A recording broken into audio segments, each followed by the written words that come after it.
ଆଜି ସକାଳୁ ଯେତେବେଳେ ମୁଁ ଗୋଟେ ଚିନ୍ତାପୂର୍ଣ୍ଣ ସ୍ୱପ୍ନରୁ ଉଠିଲି, ମୁଁ ଦେଖିଲି ମୁଁ ମୋ ବିଛଣା ଉପରେ ଗୋଟେ ଭୟାନକ ପୋକରେ ପରିଣତ ହୋଇଯାଇଛି। ମୋ ପିଠି ଗୋଟେ ରଥ ଭଳି କାଠ ହୋଇଯାଇଛି। ଯେତେବେଳେ ମୁଁ ମୋ ମୁଣ୍ଡ ଟିକେ ଉପରକୁ ଉଠେଇଲି, ମୁଁ ଦେଖିଲି ମୋ ବଡ଼ ବାଦାମୀ ପେଟଟା ଅନେକ ଭାଗରେ ବିଭକ୍ତ ହୋଇଯାଇଛି। ମୋ ବ୍ଲାଙ୍କେଟଟା ପୂରାପୂରି ଘୋଷରି ଯିବାକୁ ବସିଲାଣି। ମୋ ଗୋଡ଼ଗୁଡ଼ିକ ଯେତେ ସବୁ ଥିଲା, ସେଗୁଡ଼ିକ ଏହି ଦେହ ତୁଳନାରେ ବହୁତ ସରୁ ଥିଲା ଏବଂ ମୋ ଆଖି ଆଗରେ ଅସହାୟ ଭାବେ ହଲୁଥିଲା। ମୁଁ ଚିନ୍ତା କଲି, ମୋ ସହିତ କ'ଣ ହେଲା? ଏହା ଗୋଟେ ସ୍ୱପ୍ନ ନଥିଲା। ମୋ ଘରଟା, ଯାହା ଗୋଟେ ମଣିଷ ପାଇଁ ଠିକ୍ ଥିଲା, ସେହି 4ଟା ଭାଗର ଭିତରେ ଥିଲା। ଟେବୁଲ ଉପରେ ମୋର ଅନପ୍ୟାକ୍ଡ ଲୁଗା ସାମ୍ପଲଗୁଡ଼ିକ ବିକ୍ଷିପ୍ତ ଭାବେ ପଡ଼ିଥିଲା। ମୁଁ ଗୋଟେ ଟ୍ରାଭେଲିଂ ସେଲ୍ସମ୍ୟାନ୍ ଥିଲି। ୱିଣ୍ଡୋ ବାହାରେ ଡ୍ରିୟରି ୱେଦର ଥିଲା। ବର୍ଷା ବିନ୍ଦୁଗୁଡ଼ିକ କିଟକିଟ ଭାବେ ମେଟାଲ ୱିଣ୍ଡୋ ଲେଜ୍ ଉପରେ ପଡ଼ୁଥିଲା। ମୁଁ ଚିନ୍ତା କଲି, ମୁଁ ଆଉ ଟିକେ ଶୋଇପଡ଼ି ଏହି ପାଗଳାମିଟାକୁ ଭୁଲିଯିବି ନାହିଁ କି? କିନ୍ତୁ ଏହା ଅସମ୍ଭବ ଥିଲା, କାରଣ ମୁଁ ମୋ ଡାହାଣ କଣତିରେ ବା ରାଇଟ୍ ସାଇଡ୍ରେ ଶୋଇବାକୁ ଅଭ୍ୟାସ କରୁଥିଲି, କିନ୍ତୁ ମୋର ବର୍ତ୍ତମାନ ଅବସ୍ଥାରେ ମୁଁ ସେପରି ଶୋଇପାରିଲି ନାହିଁ। ହେ ଭଗବାନ, ମୁଁ କେମିତି ଗୋଟେ କଷ୍ଟକର ଚାକିରି ବାଛିନେଲି। ଦିନ ରାତି ରାସ୍ତା ଉପରେ ରହିବାକୁ ପଡ଼ୁଛି। ଟ୍ରେଡ୍ର ଷ୍ଟ୍ରେସ୍ ଅଫିସ୍ ୱାର୍କଠାରୁ ବହୁତ ଅଧିକ। ଟ୍ରେନ୍ କନେକ୍ସନର ଚିନ୍ତା, ଖରାପ ଖାଦ୍ୟ ଏବଂ ଏମିତି ସମ୍ପର୍କ ଯାହା କେତେବେଳେ ହୃଦୟରୁ ଆସେ ନାହିଁ। ଏସବୁ ନରକକୁ ଯାଉ। ମୁଁ ପେଟ ଉପରେ ଟିକେ କୁଣ୍ଡୁ ହେଉଥିଲା। ମୁଁ ପିଛେଇ ପିଛେଇ ବେଡ୍ ପୋଷ୍ଟ ପାଖକୁ ଗଲି। ଯେତେବେଳେ ମୁଁ ସେହି ଜାଗାଟା ଦେଖିଲି, ସେଥିରେ ଛୋଟ ଧବଳା ଚିହ୍ନ ବା ହ୍ୱାଇଟ୍ ସ୍ପଟ୍ସ ଥିଲା। ମୁଁ ତାହାକୁ ଗୋଟେ ଗୋଡ଼ରେ ଛୁଇଁବାକୁ ଚାହିଁଲି, କିନ୍ତୁ ତାହା ମୋତେ ଗୋଟେ ଥଣ୍ଡା ଝରା ବା କୋଲ୍ଡ ଶାୱାର ଭଳି ଲାଗିଲା। ସକାଳୁ ଶୀଘ୍ର ଉଠିବା ଦ୍ୱାରା ମଣିଷ ମୂର୍ଖ ହୋଇଯାଏ। ଅନ୍ୟ ଟ୍ରାଭେଲିଂ ସେଲ୍ସମ୍ୟାନ୍ ମାନେ ହରେମ୍ ୱିମେନ୍ ଭଳି ଜୀବନ ବିତାଉଛନ୍ତି। ମୁଁ ଯଦି ମୋ ବାପା ମାଙ୍କ ପାଇଁ ଅଟକି ନଥାନ୍ତି, ତେବେ ମୁଁ ବହୁତ ପୂର୍ବରୁ ଏହି ଚାକିରି ଛାଡ଼ି ସାରନ୍ତି। ମୁଁ ମୋ ବସ୍ ପାଖକୁ ଯାଇ ହୃଦୟର କଥା କହିଦିଅନ୍ତି। ସେ ନିଶ୍ଚୟ ତାର ଡେସ୍କ ଉପରୁ ତଳକୁ ପଡ଼ିଯାଆନ୍ତିଥାନ୍ତା। କିନ୍ତୁ ମୋ ବାପା ମାଙ୍କ ଡେଟ୍ ତାହାଙ୍କୁ ପରିଶୋଧ କରିବାକୁ ଆଉ 5-6 ବର୍ଷ ଲାଗିବ। ସେ ପର୍ଯ୍ୟନ୍ତ ମୋତେ ଅପେକ୍ଷା କରିବାକୁ ପଡ଼ିବ। କିନ୍ତୁ ଏବେ ମୋତେ ଉଠିବାକୁ ହେବ। ମୋ ଟ୍ରେନ୍ 5ଟା ବା 5 o'clock ବେଳେ ଥିଲା। ହେ ଭଗବାନ, ମୁଁ ଦେଖିଲି ଘଣ୍ଟିଟା 6:45 ବା 6:45 ହୋଇଗଲାଣି। ମୋ ଟ୍ରେନ୍ 5ଟା ବେଳେ ଥିଲା। ମୁଁ ଶୋଇପଡ଼ିଥିଲି। ମା ଧବରେ ଧବରେ ଆସିଲେ ଏବଂ ଦୁଆର ଥର କଲେ। ଗ୍ରେଗର, ସେ କହିଲେ, 6:45 ହୋଇଗଲାଣି। ତମେ ଯିବାକୁ ଚାହୁଁନ କି? ମାଙ୍କ ସ୍ୱର ବହୁତ ନର୍ମ ଥିଲା, କିନ୍ତୁ ଯେତେବେଳେ ମୁଁ ଉତ୍ତର ଦେଲି, ମୁଁ ନିଜ ସ୍ୱର ଶୁଣି ଡରିଗଲି। ଏହା ଗୋଟେ କଷ୍ଟକର ସ୍କ୍ୱିକିଂ ଥିଲା। ମୁଁ କହିଲି, ହଁ ହଁ, ଧନ୍ୟବାଦ ମା, ମୁଁ ଏବେ ଉଠୁଛି। କିନ୍ତୁ ମୋ ସ୍ୱର ଦୁଆର ବାହାରେ କିଏ ଶୁଣିପାରିଲେ ନାହିଁ। ବାପା ସାଇଡ୍ ରୁମ୍ରୁ ଦୁଆର ଥର କଲେ। ଗ୍ରେଗର, ଗ୍ରେଗର, କ'ଣ ହେଲା? ନାନୀ ଟିକେ ଧୀରେ କହିଲା।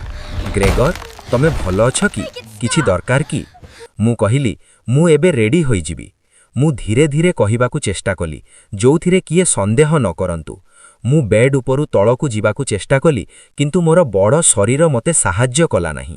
ମୁଁ ବେଡ୍ ପୋଷ୍ଟ ଉପରେ ବାଡ଼େଇ ହୋଇଗଲି ଏବଂ ବହୁତ କଷ୍ଟ ହେଲା। ଦୁଆରରେ ଘଣ୍ଟି ବାଜିଲା। ସେ ତା ଅଫିସରୁ କେହି ଆସିଛନ୍ତି, ମୁଁ ନିଜକୁ କହିଲି। ସର୍ଭେଣ୍ଟ ଗର୍ଲ ଦୁଆର ଖୋଲିଲା। ମୁଁ ଶୁଣିଲି ମ୍ୟାନେଜରଙ୍କ ସ୍ୱର।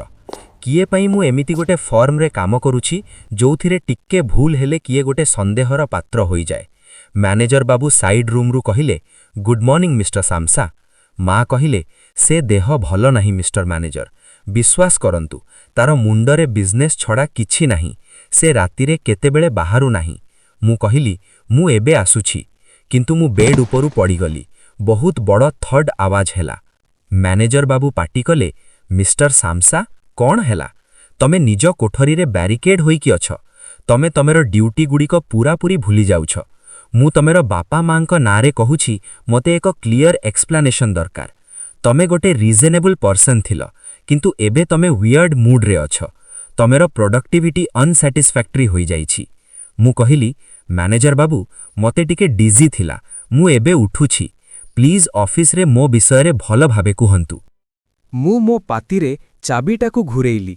ମୋ ଜଜ୍ ଦାନ୍ତଗୁଡ଼ିକ ବହୁତ ଷ୍ଟ୍ରଙ୍ଗ ଥିଲା, କିନ୍ତୁ ମୋ ପାଟିରୁ ଗୋଟେ ବାଦାମୀ ରଙ୍ଗର ତରଳ ପଦାର୍ଥ, ବ୍ରାଉନ୍ ଫ୍ଲୁଇଡ୍ ବାହାରିଲା ଏବଂ ଚାବି ଉପରେ ପଡ଼ିଗଲା। ଯେତେବେଳେ ଦ୍ୱାରଟା ଖୋଲିଲା, ମୁଁ ମ୍ୟାନେଜରଙ୍କ ଓଃ ଆୱାଜ ଶୁଣିଲି। ସେ ଗୋଟେ ୱିଣ୍ଡ ହ୍ୱିସ୍ଲିଂ ଭଳି ଶୁଣାଯାଉଥିଲା। ମ୍ୟାନେଜର ବାବୁ ପଛେଇ ପଛେଇ ଗଲେ। ଥାଳି ଲାଗିଲା କିଏ ଗୋଟେ ଇନଭିଜିବଲ୍ ଫୋର୍ସ ତାଙ୍କୁ ପୁଶ୍ କରୁଛି। ମୋ ମା ତଳେ ପଡ଼ିଗଲେ। ତାଙ୍କ ସ୍କର୍ଟଗୁଡ଼ିକ ତାଙ୍କ ଚାରିପଟୁ ବିକ୍ଷିପ୍ତ ହୋଇଗଲା। ମୋ ବାପା ଗୋଟେ ହଷ୍ଟାଇଲ୍ ଏକ୍ସପ୍ରେସନ୍ ଶତ୍ରୁଭାବ ଧରିଲେ ମୋତେ ପିଛେଇ ଦେବା ପାଇଁ। ମୁଁ କହିଲି, ମୁଁ ଏବେ ଡ୍ରେସ୍ ପିନ୍ଧିନେଲି ଏବଂ ସାମ୍ପଲ୍ସ ରେଡି କରିଛି। ମୁଁ କାମ କରିବାକୁ ଭଲ ପାଏ। ଟ୍ରାଭେଲିଂ ସେଲ୍ସମ୍ୟାନକୁ କିଏ ଭଲ ପାଆନ୍ତି ନାହିଁ, କିନ୍ତୁ ମୁଁ ଏହା ବିନା ବଞ୍ଚିପାରିବି ନାହିଁ। ପ୍ଲିଜ୍ ମ୍ୟାନେଜର ବାବୁ, ଡୋଣ୍ଟ ଲିଭ୍, ମୋତେ ଟିକେ ରାଇଟ୍ କୁହନ୍ତୁ। କିନ୍ତୁ ସେ ଶୁଣିଲେ ନାହିଁ। ସେ ହଲ୍‌ୱେରେ ଦୌଡ଼ିଗଲେ। ମୋ ବାପା ମ୍ୟାନେଜରଙ୍କ ବଡି, କେନ୍ ଏବଂ ନ୍ୟୁଜ୍‌ପେପର ଧରି ମୋତେ ପିଛେଇଲି ଦେଲେ। ମୋତେ ବହୁତ କଷ୍ଟ ହେଲା ଯେତେବେଳେ ମୁଁ ଦୁଆର ଭିତରେ ଫସିଗଲି। ମୋ ପିଠିରୁ ରକ୍ତ, ବ୍ଲିଡିଂ ବାହାରିଲା। ବାପା ମୋତେ ପଛପଟୁ ଗୋଟେ ଜୋରରେ ପୁଶ୍ ଦେଲେ ଏବଂ ଦୁଆରଟା ବନ୍ଦ ହୋଇଗଲା। ସବୁ ଚୁପଚାପ ହୋଇଗଲା। ସନ୍ଧ୍ୟାବେଳେ ମୁଁ ଉଠିଲି। ମୁଁ ଦେଖିଲି ଦୁଆର ପାଖରେ ଗୋଟେ ବାଉଲ୍ ଥିଲା, ଯୋଉଥିରେ ସୁଇଟ୍ ଏଣ୍ଡ ମିଲ୍କ ଥିଲା। ମୁଁ ତାହାକୁ ପିଇବାକୁ ଚେଷ୍ଟା କଲି, କିନ୍ତୁ ମୋତେ ଭଲ ଲାଗିଲା ନାହିଁ। ମୁଁ ପିଛେଇ ଆସିଲି। ସକାଳୁ ନାନୀ ଆସିଲା। ସେ ଦେଖିଲା ମିଲ୍କ ବୋଲ୍ଟା ଫୁଲ୍ ଅଛି। ସେ ତାହାକୁ ଗୋଟେ ର୍ୟାଗ୍‌ରେ ଉଠାଇ ନେଲା।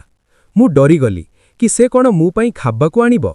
ସେ ଗୋଟେ ଓଲ୍ଡ ନ୍ୟୁଜ୍‌ପେପର ଉପରେ ଅନେକ ଜିନିଷ ଆଣିଲା, ପଚା ପରିବା, ରଟେନ୍ ଭେଜିଟେବଲ୍ସ, ଇଭନିଂ ମିଲ୍‌ର ବୋନ୍‌ଗୁଡ଼ିକ, ରେଜିନ୍ସ, ଆଲମଣ୍ଡସ୍ ଏବଂ ଚିଜ୍ ଯାହା ମୁଁ 2 ଦିନ ପୂର୍ବେ ଖାଇନଥାନ୍ତି। ମୁଁ ତାହାକୁ ଖୁବ୍ ଶୀଘ୍ର ଖାଇଲି, କିନ୍ତୁ ଫ୍ରେଶ୍ ଫୁଡ୍ ମୋତେ ଭଲ ଲାଗିଲା ନାହିଁ। ମୁଁ ବେଡ୍ ତଳକୁ ଅଣ୍ଡର ଦ କାଉଚ୍ ଲୁକିଚି ରହିବା ପାଇଁ ଚେଷ୍ଟା କରିଥିଲି। ନାନୀ ଯେତେବେଳେ ଆସୁଥିଲା ସେ ୱିଣ୍ଡୋ ଖୋଲି ଦଉଥିଲା ଜୋରରେ। ଥାଳି ଲାଗୁଥିଲା ସେ ସଫୋକେଟ୍, ନିଶ୍ୱାସ ନେବାରେ କଷ୍ଟ ହେଉଛି। ମୁଁ ଗୋଟେ ଶିଟ୍ ଧରି ନିଜକୁ ପୂରାପୂରି କଭର କଲି, ଯୋଉଥିରେ ସେ ମୋତେ ଦେଖିପାରିବ ନାହିଁ। ମୋ ବାପା ମା କେତେବେଳେ ମୋ କୋଠରୀକୁ ଆସୁନଥିଲେ। ସେମାନେ ନାନୀକୁ ପଚାରୁଥିଲେ ମୁଁ କ'ଣ ଖାଇଲି ଏବଂ କେମିତି ଅଛି। ମୁଁ ସାଇଡ୍ ରୁମ୍‌ର କଥା ଶୁଣୁଥିଲି। ବାପା ତାଙ୍କ ଫାଇନାନ୍ସିଆଲ ଡକ୍ୟୁମେଣ୍ଟସ୍ ଚେକ୍ କରୁଥିଲେ। ସେ କହୁଥିଲେ କି ତାଙ୍କ ପାଖରେ କିଛି ସ୍ମଲ୍ ଫର୍ଚ୍ୟୁନ୍ ବଞ୍ଚିଅଛି, କିନ୍ତୁ ତାହା ଯଥେଷ୍ଟ ନଥିଲା। ମୁଁ ମୋ କୋଠରୀ ବାହାରୁ ବାହାରି ଆସିଲି। ମୁଁ ଦେଖିଲି ମୋ ବାପା ଗୋଟେ ବ୍ଲୁ ୟୁନିଫର୍ମ ପିନ୍ଧିଛନ୍ତି, ଯୋଉଥିରେ ସୁନା ବଟନ୍ ଥିଲା। ସେ ପୂର୍ବଠାରୁ ବହୁତ ଷ୍ଟ୍ରେଟ୍ ଏବଂ ଷ୍ଟ୍ରଙ୍ଗ ଦେଖାଯାଉଛନ୍ତି। ତାଙ୍କ ହ୍ୱାଇଟ୍ ହେୟାର ପୂରାପୂରି ସାଇନିଂ କରୁଥିଲା। ସେ ନିଜ ଟ୍ରାଉଜର ପକେଟ୍ସରେ ହାତ ରଖି ମୋ ପାଟୁ ଆସିଲେ। ମୁଁ ତଳେ ତଳେ ଦୌଡ଼ିଲି, ସ୍କରିଡ୍, କିନ୍ତୁ ସେ ଆପଲ୍‌ଗୁଡ଼ିକ ଫିଙ୍ଗାଇବାକୁ ଆରମ୍ଭ କଲେ। ଗୋଟେ ଆପଲ୍ ମୋ ପିଠି ଉପରେ ପଡ଼ିଲା, କିନ୍ତୁ ତାହା ହାର୍ମଲେସ୍ ଥିଲା। କିନ୍ତୁ ପର ମୁହୂର୍ତ୍ତରେ ଗୋଟେ ବଡ଼ ଆପଲ୍ ମୋ ପିଠିରେ ପୂରାପୂରି ଡ୍ରୋଭ୍ କରିଗଲା। ମୋତେ ଇନକ୍ରେଡିବଲ୍ ପେନ୍ ହେଲା। ମୁଁ ନେଇଲ୍ଡ ହୋଇଗଲି ସେହି ଜାଗାରେ। ମୋ ମୁଣ୍ଡ ଘରି ଯାଉଥିଲା। ମା ନିଜ ଅଣ୍ଡରଗାର୍ମେଣ୍ଟସରେ ଦୌଡ଼ି ଆସିଲେ ଏବଂ ବାପାଙ୍କ ନେକ୍‌କୁ ଧରି ପକାଇଲେ। ସେ ବାପାଙ୍କୁ ଅନୁରୋଧ କଲେ ମୋ ଜୀବନ ବଞ୍ଚାଇବା ପାଇଁ। ସେହି ଆପଲ୍ ଗୋଟେ ମାସ ପର୍ଯ୍ୟନ୍ତ ମୋ ଦେହରେ ଥିଲା। କିଏ ତାହାକୁ ବାହାର କଲା ନାହିଁ। ମୋ ବଡି ଏବେ ଇନଭ୍ୟାଲିଡ୍ ହୋଇଗଲାଣି। ମୁଁ ଆଉ ଭିତରେ କାହିଁକି ଚାଲିପାରିବି ନାହିଁ। କିନ୍ତୁ ସନ୍ଧ୍ୟାବେଳେ ବାପା ମା ଦୁଆର ଖୋଲି ଦଉଥିଲେ, ଯୋଉଥିରେ ମୁଁ ତାଙ୍କୁ ଟେବୁଲରେ ଦେଖିପାରିବି। ବାପା ତାଙ୍କ ୟୁନିଫର୍ମ ପିନ୍ଧି ହିଁ ଶୋଇପଡ଼ୁଥିଲେ ଚେୟାରରେ। ସେମାନେ ବହୁତ ଓଭରୱାର୍କଡ୍ ଥିଲେ। ନାନୀ ସେଲ୍ସ ଗର୍ଲ କାମ କରୁଥିଲା ଏବଂ ଷ୍ଟେନୋଗ୍ରାଫି ଶିଖୁଥିଲା।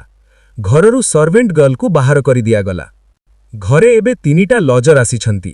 ସେମାନେ ବହୁତ ସଲେମ୍ ଏବଂ ବିୟର୍ଡେଡ୍ ଜେଣ୍ଟଲମେନ୍ ଥିଲେ। ସେମାନେ ଟାଇଡିନେସ୍ ଚାହୁଁଥିଲେ। ମୋ କୋଠରୀରେ ସବୁ ଗାର୍ବେଜ୍ ଏବଂ ସୁପରଫ୍ଲୁଅସ୍ ଆଇଟମ୍ସ ରଖିଦିଆଗଲା। ଗୋଟେ ସନ୍ଧ୍ୟାରେ ନାନୀ ଭାୟୋଲିନ୍ ବଜାଉଥିଲା। ଲଜରମାନେ ତାଙ୍କୁ କୋଠରୀକୁ ନିମନ୍ତ୍ରଣ କଲେ। ମୁଁ ଟିକେ ବାହାରୁ ବାହାରି ଆସିଲି ମ୍ୟୁଜିକ୍ ଶୁଣିବା ପାଇଁ। ମୁଁ କାନରେ ଗୋଟେ ପଶୁ ଥିଲେ ଯୋଉ ମ୍ୟୁଜିକ୍ ମୋତେ ଏପରି ଆକର୍ଷିତ କରିଥିଲା। ମୁଁ ଗ୍ରେଟେ ପାଖକୁ ଯିବାକୁ ଚାହିଁଲି, ତାକୁ କନଜରଭେଟରିକୁ ପଠାଇବା ପାଇଁ, କିନ୍ତୁ ଲଜରମାନେ ମୋତେ ଦେଖିଲେ। ମ୍ୟାନେଜର ଲଜରଟା ପାଟିକଲା, ମିଷ୍ଟର ସାମ୍ସା। ସବୁ କଥା ଖରାପ ହୋଇଗଲା। ଲଜରମାନେ ନୋଟିସ୍ ଦେଲେ କି ସେମାନେ ଘର ଛାଡ଼ି ପଳେଇବେ ଏବଂ ପଇସା ଦେବେ ନାହିଁ। ନାନୀ ଟେବୁଲ ଉପରେ ହାତ ବଢ଼େଇ କହିଲା, ମାଇ ଡିୟର ପେରେଣ୍ଟସ୍, ଏଇଟା ଆଉ ଚଳିବ ନାହିଁ। ମୋତେ ଏହି ମନଷ୍ଟର ଠାରୁ ମୁକ୍ତି ଦରକାର। You must try to get rid of the idea that this is Gregor. ଯଦି ଏଇଟା ଗ୍ରେଗର ଥାନ୍ତା, ସେ ନିଜେ ଘର ଛାଡ଼ି ଚାଲିଯାଇଥାନ୍ତା। ଏଇଟା ଆମକୁ ପ୍ଲେଗ୍, କଷ୍ଟ ଦଉଛି ଏବଂ ଲଜରମାନଙ୍କୁ ବାହାର କରିଦେଲା। ମୁଁ କୋଠରୀକୁ ଫେରିଗଲି। ମୋତେ କଷ୍ଟ ଲାଗୁଥିଲା, କିନ୍ତୁ ମୁଁ ମୋ ପରିବାରକୁ ଭଲ ପାଉଥିଲି। ମୁଁ ଚିନ୍ତା କଲି ମୋତେ ଡିସପିୟର, ଅଦୃଶ୍ୟ ହୋଇଯିବାଟା ଭଲ। ମୁଁ ମୋ କୋଠରୀକୁ ଫେରିଲା ବେଳେ ମୁଁ ଆଉ ଚାଲିପାରୁନଥିଲି। ମୋ ଗୋଡ଼ଗୁଡ଼ିକ ପୂରାପୂରି ନିଶ୍ଚଳ ହୋଇଗଲାଣି, କିନ୍ତୁ ମୁଁ କଣ୍ଟେଣ୍ଟ ଥିଲି। ମୋ ପିଠିରେ ଥିବା ଆପଲ୍ ଏବଂ ଧୂଳା ମୋତେ ଆଉ କଷ୍ଟ ଦଉଥିଲା ନାହିଁ। ମୁଁ ମୋ ପରିବାରକୁ ବହୁତ ଭଲ ପାଉଥିଲି। ରାତି 3ଟା 3 ବେଳେ ଟାୱାର କ୍ଲକରୁ ଘଣ୍ଟି ଶୁଣିଲି। ବାହାରେ ସକାଳ ଆରମ୍ଭ ହେଉଥିଲା। ମୋ ମୁଣ୍ଡ ତଳେ ପଡ଼ିଗଲା ଏବଂ ମୋ ନଷ୍ଟ୍ରିଲ୍ସରୁ ମୋ ଶେଷ ନିଶ୍ୱାସ ଲାଷ୍ଟ ବ୍ରେଥ୍ ବାହାରିଗଲା। ମୁଁ ଅଦୃଶ୍ୟ ହୋଇଗଲି। Scene 10 The Aftermath and the Electric Tram. Narrative concludes with the family's reaction, which shifts from religious gratitude to a focus on future prospects. ସକାଳୁ କ୍ଲିନିଂ ୱୁମନ୍ ଆସିଲା। ସେ ମୋତେ ବ୍ରୁମ୍ରେ ଟିକଲ କଲା, ଛୁଇଁଆ, କିନ୍ତୁ ମୁଁ ହଲି ନଥିଲି। ସେ ପାଟି କଲା, "Come and look, it's kicked the bucket, it's lying there, totally snuffed." ବାପା ମା ଏବଂ ନାନୀ ଉଠି ଆସିଲେ। ବାପା କହିଲେ, "Well, now we can give thanks to God." ସେମାନେ କ୍ରସ୍ ଚିହ୍ନ କଲେ। ନାନୀ କହିଲା, "ଦେଖ, ସେ କେମିତି ସରୁ ହୋଇଯାଇଥିଲା। ସେ ବହୁତ ଦିନରୁ କିଛି ଖାଇନଥିଲା।" କ୍ଲିନିଂ ୱୁମନ୍ ୱିଣ୍ଡୋ ଖୋଲିଦେଲା ଏବଂ ସକାଳର ଫ୍ରେଶ୍ ଏୟାର ଭିତରକୁ ଆସିଲା। ଲଜରମାନେ ବାହାରୁ ଆସିଲେ, କିନ୍ତୁ ବାପା ତାଙ୍କୁ କହିଲେ, "get out of my apartment immediately." ସେଦିନ ସେମାନେ କାମକୁ ଗଲେ ନାହିଁ। ସେମାନେ 3ଟା ଲେଟର୍ସ ଅଫ୍ ଏପୋଲୋଜି ଲେଖିଲେ ତାଙ୍କ ସୁପିରିୟର୍ସକୁ। କ୍ଲିନିଂ ୱୁମନ୍କୁ ବାହାର କରିଦିଆଗଲା। ବାପା ମା ଏବଂ ନାନୀ ଇଲେକ୍ଟ୍ରିକ୍ ଟ୍ରାମ୍ରେ ବାହାରକୁ ଗଲେ। ବାହାରେ ବହୁତ ୱାର୍ମ ସନ୍ ଥିଲା।